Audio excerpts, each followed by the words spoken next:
አርዕስቶቹ የእስራኤል ፕሬዝዳንት አይዛክ ሄርዞግ ለ2 ቀን የሥራ ጉብኝት አዲስ አበባ ገቡ። ጃፓን ከታይዋን አቅራቢያ በሚገኘው ደሴቷ ሚሳኤሎችን ልታሰፍር ነው። ሂዝቦላ በአሜሪካ እና ኢራን ጦርነት ውስጥ ከተሳተፈ እስራኤል ሊባኖስ ላይ ጥቃት እንደምትፈጽም ማስጠንቀቂያ ሰጠች። በቅድሚያም የእስራኤሉ ፕሬዝዳንት አይዛክ ሄርዞግ ከጠቅላይ ሚኒስትር አብይ አህመድ እና ከፕሬዝዳንት ታዬ አንቀጽላሴ ጋር ተወያዩ። ለይፋዊ የሥራ ጉብኝት ዛሬ አዲስ አበባ የገቡት የእስራኤል ፕሬዝዳንት አይዛክ ሄርዞግ ከኢትዮጵያ ጠቅላይ ሚኒስትር ዶክተር አብይ አህመድ ጋር እንዲሁም ከፕሬዝዳንት ታዬ አንቀጽላሴ ጋር ፍሬያማ ውይይቶችን አድርገዋል። ጠቅላይ ሚኒስትር አብይ አህመድ ፕሬዝዳንቱን ተቀብለው ባደረጉት ውይይት በሁለቱ አገራት መካከል ያለውን ግንኙነት በጥልቀት መርምረዋል። ውይይቱ በዋናነት በጋራ ፍላጎቶች ላይ ተመስርቶ የሁለቱን አገራት ትብብር ይበልጥ ማሳደግ በሚቻልባቸው መንገዶች ላይ ያተኮረ እንደነበር ጠቅላይ ሚኒስትሩ በማህበራዊ ትስስር ገጻቸው ገልጸዋል። ፕሬዝዳንት ታዬ በበኩላቸው የእስራኤሉን ፕሬዝዳንት በጽህፈት ቤታቸው ተቀብለው አነጋግረዋል። በሁለቱ መሪዎች መካከል የተደረገው ምክክር በኢትዮጵያና በእስራኤል መካከል ያለውን ጠንካራና የቆየ ታሪካዊ እንዲሁም ባህላዊ ትስስር ይበልጥ ማጠናከር በሚቻልባቸው ጉዳዮች ላይ ያተኮረ ነበር። በአጠቃላይ የፕሬዝዳንት አይዛክ ሄርዞግ የዛሬው የኢትዮጵያ ጉብኝት በሁለቱ ሀገራት መካከል ያለውን ዲፕሎማሲያዊ ወዳጅነት እና ዘርፈ ብዙ ትብብር ወደ አዲስ ምዕራፍ ለማሸጋገር ያለመ መሆኑ ተመልክቷል። በቀጣይም ሂዝቦላ በማንኛውም መንገድ በአሜሪካና ኢራን ጦርነት ውስጥ የሚሳተፍ ከሆነ እስራኤል አየር ማረፊያን ጨምሮ የሲቪል መሰረተ ልማቶችን ኢላማ ያደረገ ጥቃት በሊባኖስ ላይ እንደምትፈጽም ማስጠንቀቋን የዜና ወኪል ሮይተርስ ዘግቧል።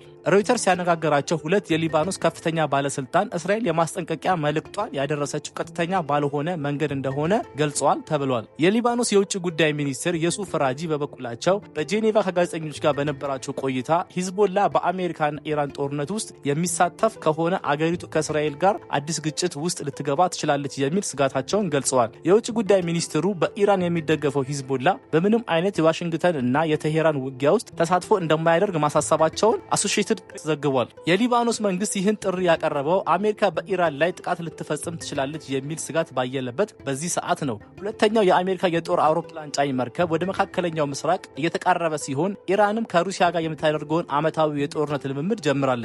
የአሜሪካው ፕሬዝዳንት ዶናልድ ትራምፕ አገራቸው ከኢራን ጋር በምታደርገው የኒውክሌር ድርድር ስምምነት ላይ የማይደረስ ከሆነ ለጦርነት ዝግጁ መሆናቸውን ጠቁመዋል። የሊባኖሱ ሂዝቦላ በአውሮፓውያኑ 2024 የተካሄደውን ጨምሮ ከእስራኤል ጋር ለበርካታ ጊዜያት ተዋግቷል። አሁንም ቡድኑ በአሜሪካና ኢራን ጉዳይ ሊሳተፍ ይችላል የሚል ስጋት ያደረባቸው የሊባኖስ ባለስልጣናት ሂዝቦላ በአገሪቱ ዜጎች ላይ መጥፎ ሁኔታ ሊያመጣ በሚችል መልኩ ምላሽ እንዳይሰጥ ጥያቄ እንዳቀረቡ የውጭ ጉዳይ ሚኒስትር ራጂ ተናግረዋል ተብሏል። የውጭ ጉዳይ ሚኒስትሩ ጄኔቫ ውስጥ በተካሄደው የተባበሩት መንግስታት የሰብአዊ መብቶች ምክር ቤት ስብሰባ ላይ ባደረጉት ንግግር እስራኤላውያን የሲቪል መሰረተ ልማቶችን ምናልባትም ቤሩት የሚገኘውን አየር ማረፊያ ልትመታ እንደምትችል የሚያሳዩ ምልክቶች ለሊባኖስ ደርሷል ብለዋል። የሊባኖስ ጠቅላይ ሚኒስትር ናዋፍ ሳላም ማክሰኞ ዕለት በታተመ ጋዜጣ ላይ በወጣ ቃለ መጠይቃቸው ሂዝቦላ ሊባኖስን ወደ ሌላ ጀብዱ እንዳያስገባት አሳስበዋል። አዲሱ የሂዝቦላ መሪ ናሂም ቃሲም በአንጻሩ ባለፈው ወር በቴሌቪዥን በተላለፈ ንግግራቸው ቡድኑ በዋሽንግተን እና ቴህራን ጉዳይ ገለልተኛ እንዳልሆነ ተናግረዋል።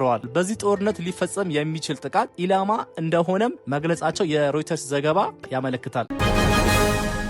በቀጣይም ጃፓን ከቻይና ጋር ፍጥጫ ውስጥ የገባችው ጃፓን ከ5 ዓመት በኋላ በአውሮፓውያኑ 2031 ከታይዋን አቅራቢያ በሚገኘው ራቅ ያለ ምዕራባዊ ደሴት ላይ ከምድር ወደ አየር የሚወነጨፍ ሚሳኤል ለማስፈር ማቀዷ አገሪቱ የመከላከያ ሚኒስቴር አስታወቀ። ጃፓን ዩናጉኒ በተባለው ደሴት ላይ ሚሳኤሎቿ እንደምታሰማራ ይፋ ካደረገችው አውሮፓውያኑ 2022 ወዲህ ይህንን እቅዷን መቼ እንደምትፈጽም የተቆረጠ ቀን ስታስቀምጥ ይህ ለመጀመሪያ ጊዜ ነው። ራስ ገዟን ታይዋን እንደ ግዛት አካሏ አድርጋ የምትቆጥረው ቻይና ደሴቷን መልሳ ለማዋሃድ ኃይል የመጠቀም ሐሳብን ከጠረጴዛው ውጪ አላደረገችም። ዩናጉኒ የተባለው የጃፓን ደሴት ከታይዋን የባህር ዳርቻዎች ያለው ርቀት የ110 ኪሎ ሜትር ሲሆን ጥርት ባለ ቀንም ከደሴቱ ቆሞ ታይዋንን መመልከት ይቻላል። የጃፓን ጠቅላይ ሚኒስትር ሳናኤ ታካኢቺ ታይዋን ላይ ጥቃት የሚከፈት ከሆነ አገራቸው ራስን የመከላከል ኃይሏን እንደምታንቀሳቀስ ባለፈው ህዳር ላይ ከተናገሩ ወዲህ የቶኪዮ እና ቤጂንግ ፍጥጫ እየተካረረ ይገኛል። የአሜሪካ አጋር ተደርጋ በምትቆጠረው ታይዋን ላይ የሚፈጸም ማንኛውም ጥቃት ስጋት በዋሽንግተንና